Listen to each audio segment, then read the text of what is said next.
Assalamualaikum and good day everyone, especially to you sir. My name is Salik. Today, I will continue presenting our report about industry in human geography. So let's begin the discussion. So number one is transportation. So where do factories build? According to Alfred Weber's theory, transport cost is the number one factor when choosing a location. Factories want to spend as little as possible moving materials and finished product. So we have 6 terms to explain.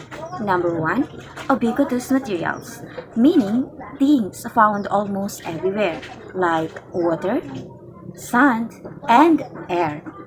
So the role of this is factory using these are built near customers, markets, and no need to travel far for supply. So let's proceed to the number 2, which is localized materials. Localized materials only found in specific places like iron, copper, coal, and cotton.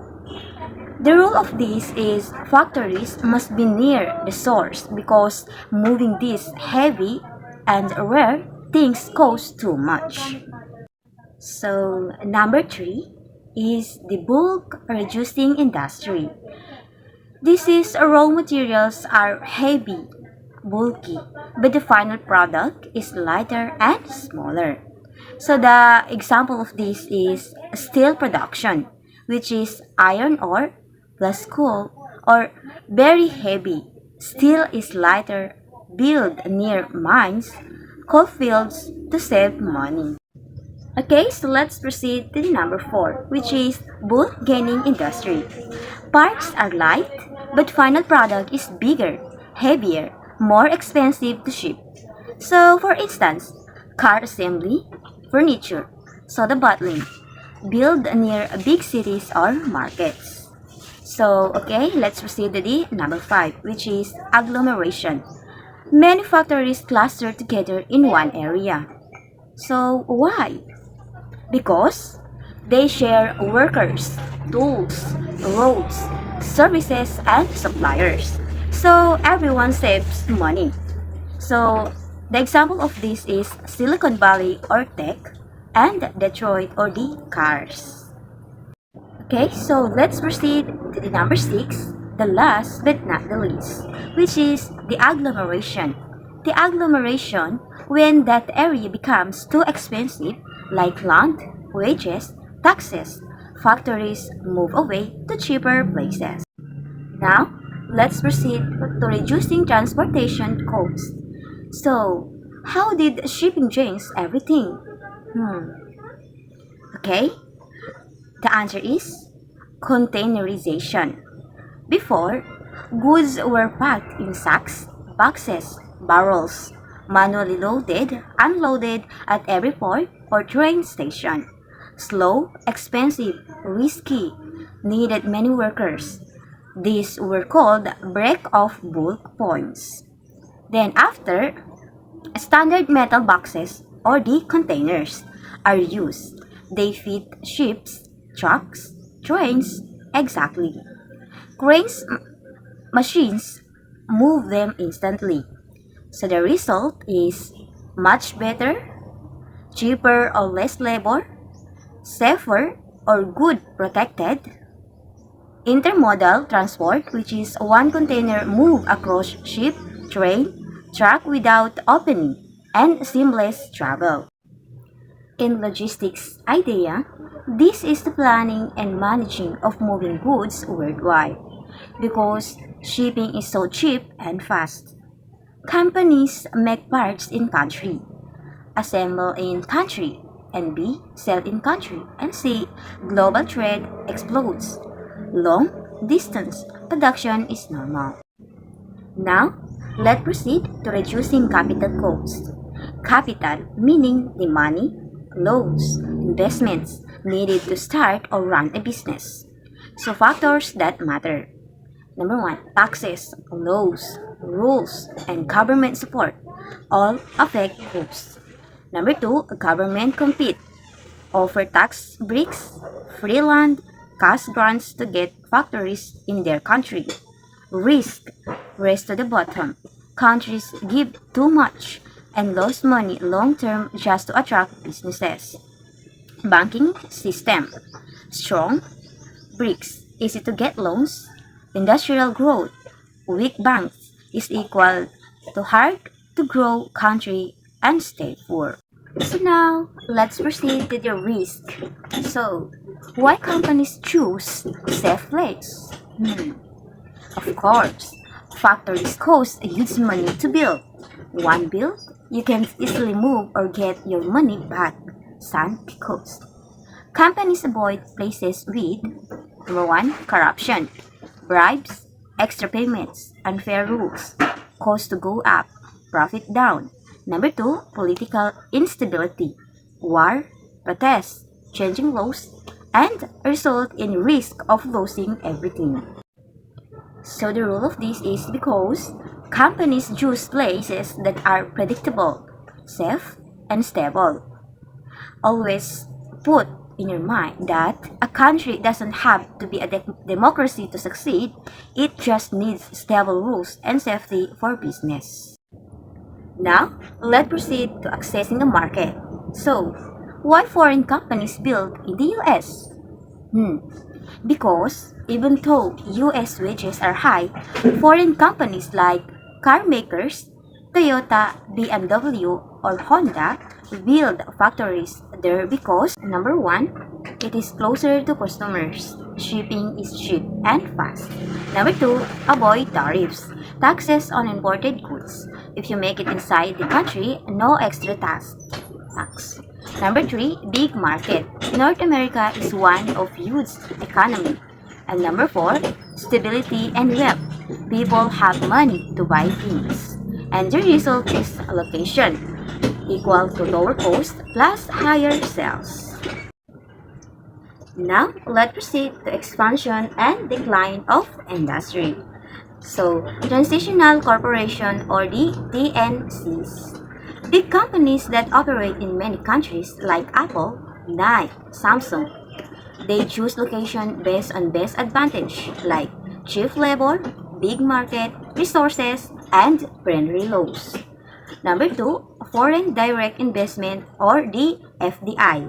When a company builds or owns factories in another country, not just cheap labor but also for resources, technology, or customers. James over time, long ago, a rich country only look raw materials from poor countries, and now they build factories everywhere. China's rise became the world's factory because huge workforce, big market, good infrastructure, stable system.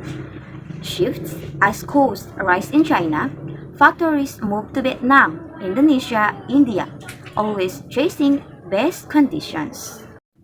Let's proceed to global production. Hegemony and power. Industrialization made Britain, USA, Japan, and rich and powerful. The golden age or mid-90s. Factory jobs paid well. Workers could afford houses, cars, good life in American dream. The industrialization later, factories move away. Those jobs disappeared. Today, rich countries are still rich, but the gap between rich and developing nations is smaller. The new system. Poor countries often depend on rich countries for money, technology, or markets. Is equal to wealth flows upward. Now, let's proceed to the space and location. Factories are not spread evenly, only where it best. 1. China. Huge labor plus a huge market plus stability is equal to most popular. Unstable countries, no investment. Slower growth now.